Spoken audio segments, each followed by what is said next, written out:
Hey, this is Mark Washington from MTC Media. And I think North Carolina has surprised some people in the first two games with how they've struggled with CAA opponents. Now, first and foremost, whether you really want to accept this or not, College of Charleston and UNCW are two of the better teams in the CAA. And before you laugh, look around college basketball and look at how many of the quote unquote upsets there have been. Ask Florida State what it's been like. Ask the Pac-12 what it's been like playing the SWAC. So I think that we got to get away from taking a look at names and look at personnel and style and so on and so forth. But with Carolina, the one thing that's jumped out to me in the first two games going into the Gardner Webb game tonight is the fact that the first halves have been awful.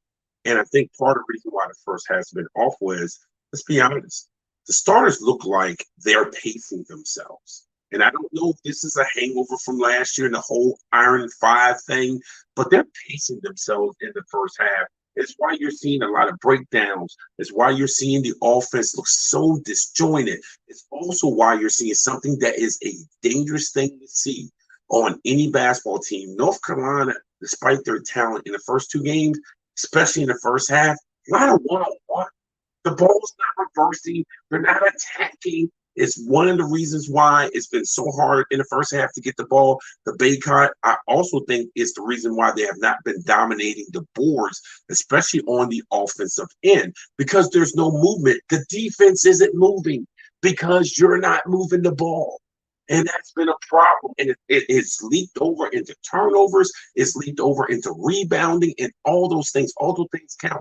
All those things come off of ball movement, and we're not seeing it because this team looks like it's pacing itself in the first half, which is why the second halves of their game, especially one against Charleston, looked so different. It didn't look like the same Carolina team in the first half. The ball moved. They looked like they were spry. Now, they still didn't rebound the ball that well. But next thing you know, you're getting the ball with the Baycott. Next thing you know, you're scoring in transition and secondary transition. And now your defense looks better. And everything looks better because now it looks like you're actually playing, and you're not pacing yourself. And that's a problem. I don't think Hubert Davis has helped. And Lord knows Hubert Davis is a better coach than I'll ever be.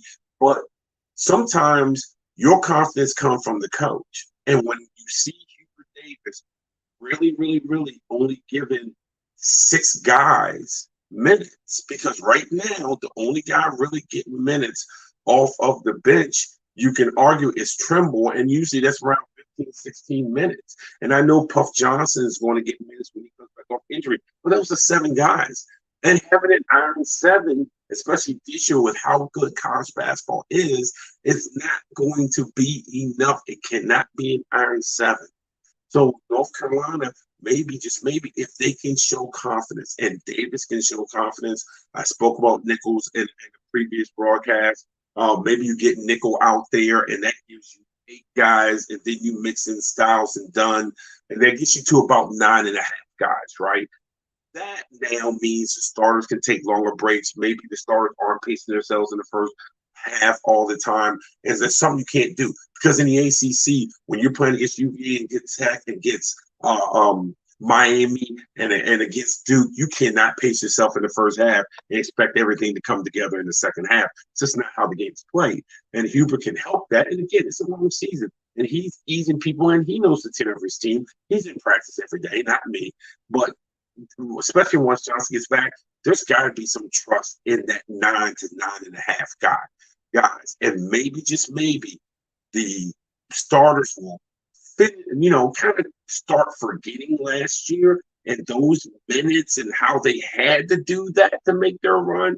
And maybe it'll free their minds up and it'll free how they play. And maybe we won't see the pacing, which means maybe we won't see these terrible first halves. Maybe we won't see struggles against teams that you don't expect to see struggles against. But it's going to come from the coach. It's going to come from Hubert when Hubert has confidence in those other guys. Once that happens, you'll see Carolina look a lot better than what you've seen them in the first two games. This is Mark Washington from MTC Media.